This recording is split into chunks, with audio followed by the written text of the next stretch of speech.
Para motivo de seguridade, tratamento de caso contra Nuto Wawu a tomar lugar 2 lunas passadas em caserna militar não suficiente aqui na Coxou. E na Ministério Público a exigir castigo de vida largo para o líder de gang sospechado de envolvimento de mais de 10 assassinatos, contrabanda de 340 kg de coca e contrabanda de arma. Também acusado de lavamento de placa.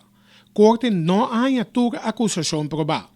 Pero como que Nuto ha dado encargo para cometer vários assassinatos, a condenar tanto para solicitud de múltiples assassinatos como também intento de assassinato. Ministério Público ha acusado Nuto Wawu também de orquestrar liquidação de 2 membros de gang rival no aeroporto de Coxau na ano 2015. 7 pessoas mais resultaram heridas na ocasião. Supuestamente, el tiroteo termina una disputa riba 40 kg de coca.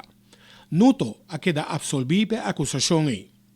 El Yudi Coxau ha quedado arrestado en 2023 en la República Dominicana, camino la pretender de estar activo como rapper.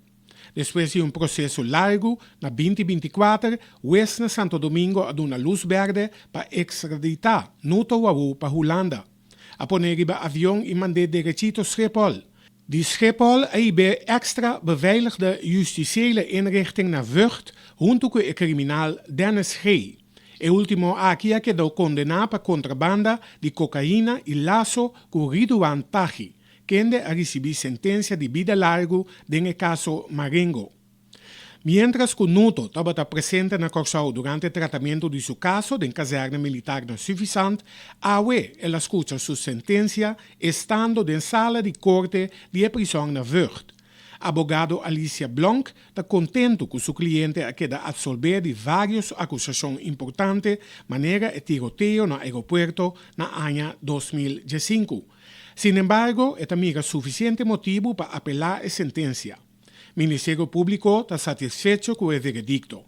Esta cuadra que exigencia esta castigo de vida largo.